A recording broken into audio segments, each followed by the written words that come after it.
Google. Let's go get him again. Welcome back to the Robozoid channel. I'm your host Mark and welcome to Samplin Samples Saturday. This is your subscriber's choice. You chose this one. It is from the brand of Yves Saint Laurent and it's from the uber popular line of Y. Full disclosure, I don't own any bottles of Y. However, I own at least 24 Yves Saint Laurent fragrances.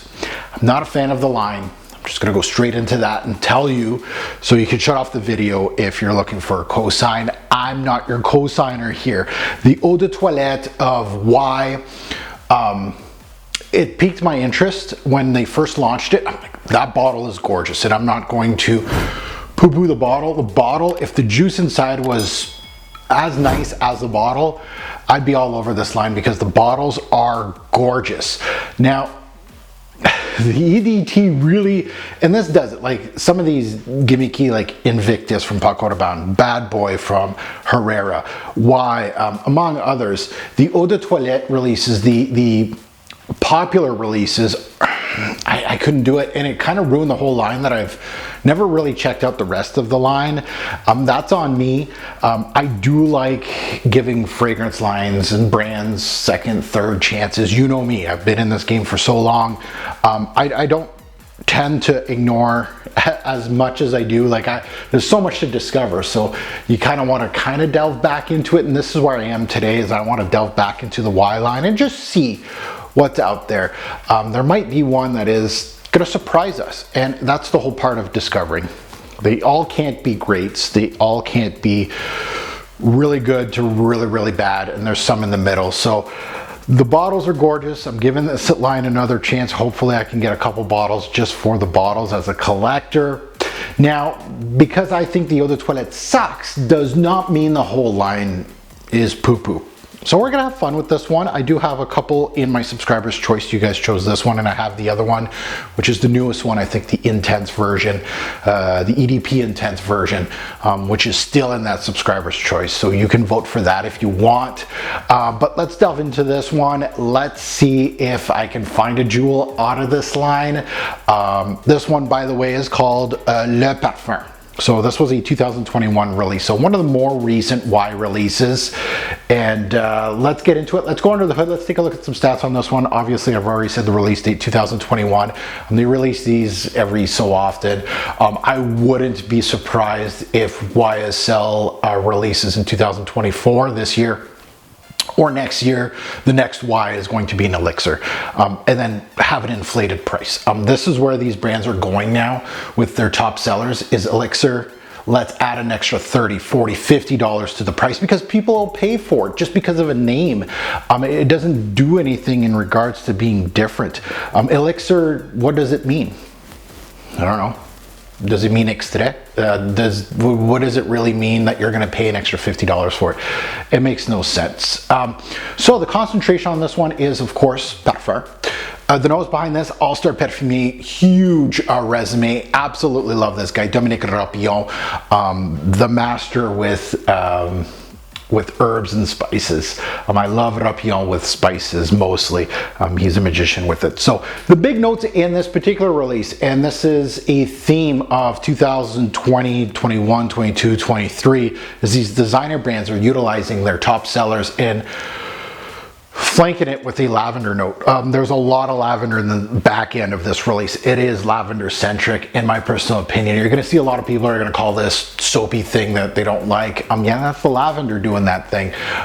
There's a tonka bean in here. I like to call it a faceless tonka bean because it has no cherry, it has no almond, it has no personality, it's faceless, it's just sweetness. And it has some in here, unfortunately, for Rapillon. And then there's Ambroxan, which is a note that I absolutely hate.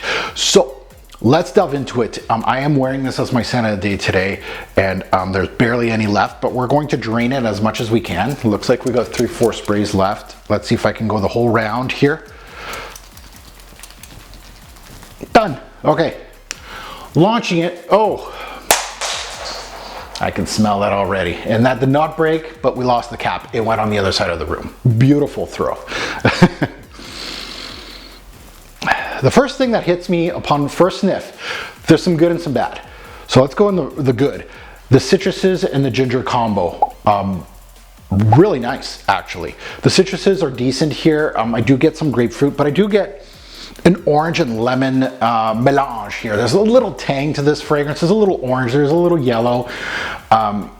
So it's not super watery, but it's very nicely done. I've smelt this before in a lot of designer fragrances, so don't expect fireworks. It's not on a level of that it's outstanding, but it's really bright and it's well done. But I feel a lot more, as far as grapefruit is a listed note, but I feel like more of an orangey zest than anything else in here. Now, ginger is listed as a note. It does have an impact on this opening, but it doesn't have a huge impact, but it is well done in this, in my personal opinion. It's not as good as in L'Homme here from the same brand, Yves Saint Laurent, and honestly the same nose. Rapillon he was part of the threesome that made this release, but it's very close. It does remind me, the use of ginger reminds me of the use in L'Homme. Just not as good and not as big or bold. I did really enjoy that ginger piece in this release, so I gotta give props where props is due.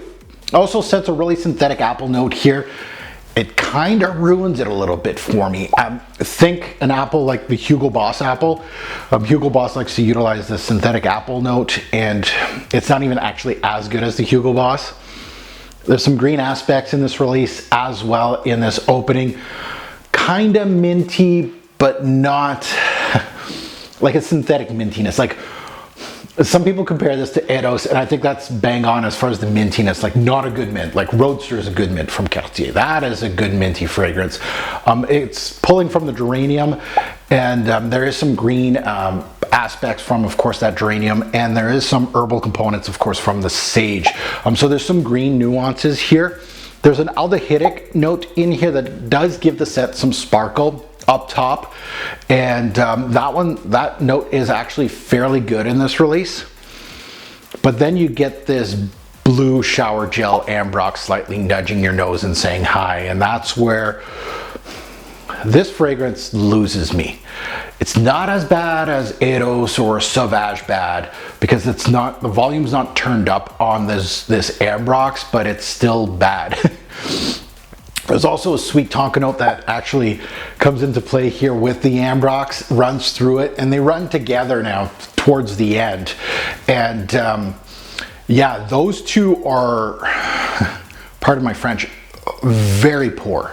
Both of them just going through and just making it smell very generic as a scent.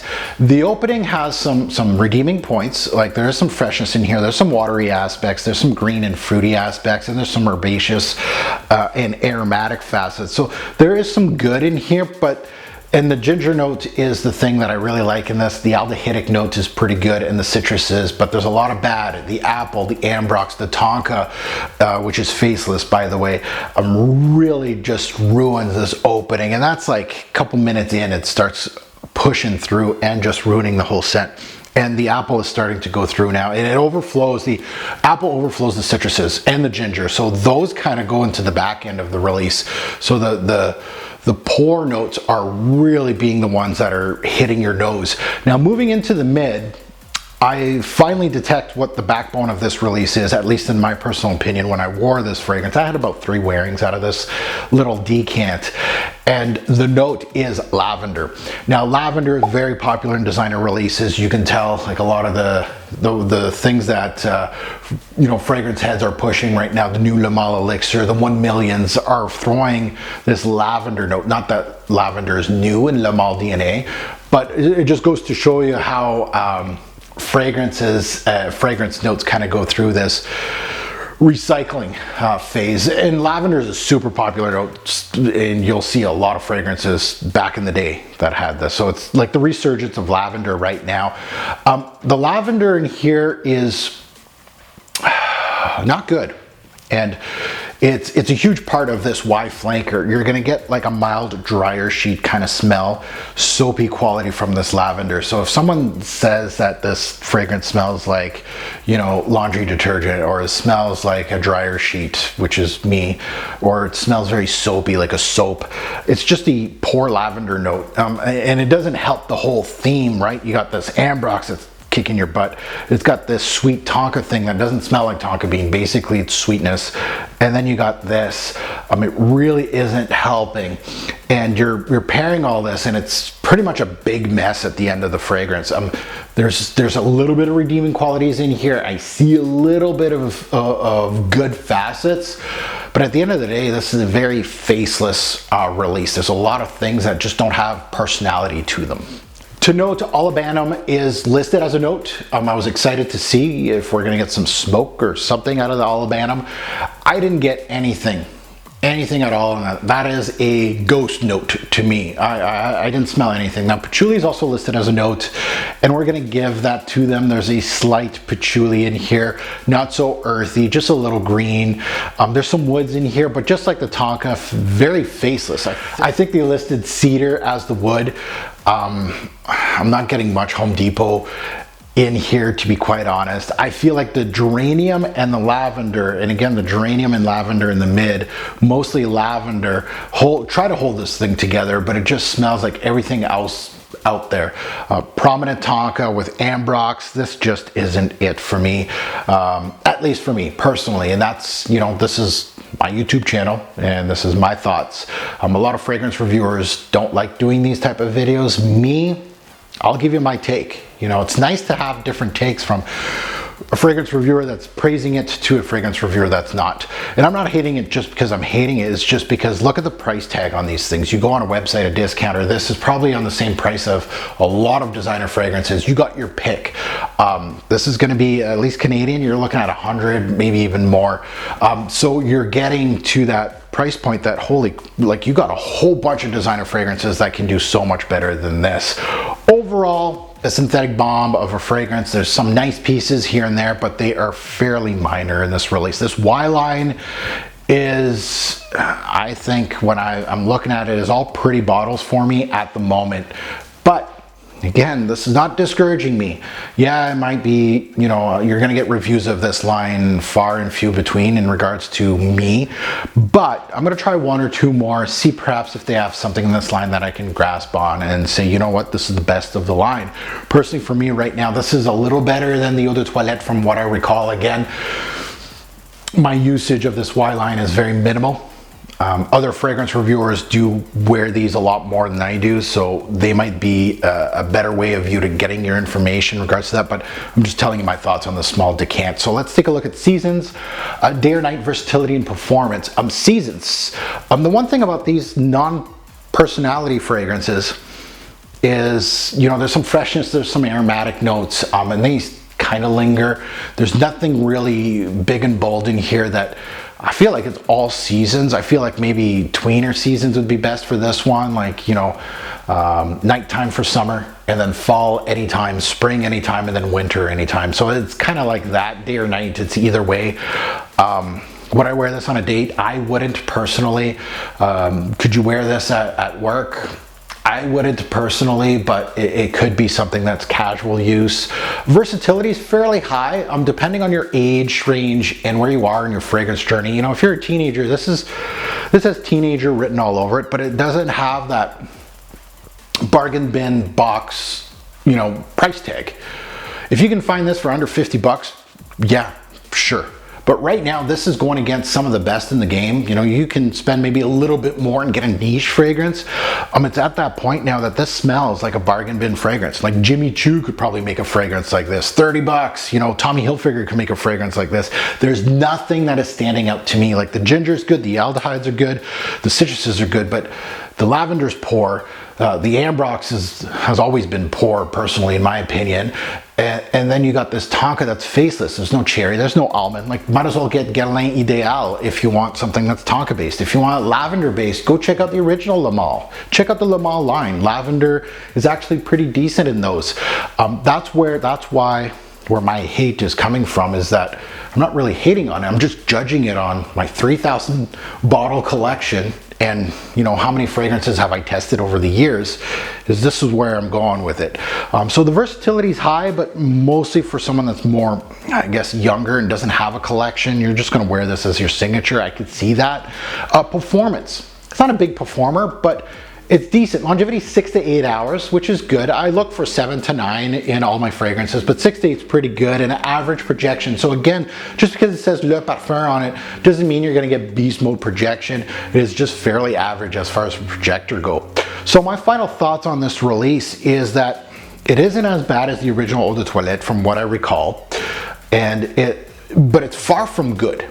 And I don't know what to really say to all of you. You could probably find something from a cheaper brand that does this kind of thing. I wouldn't recommend paying full retail on this. I'm sure at Macy's, you know, USD, I don't know, $60 to $90 maybe.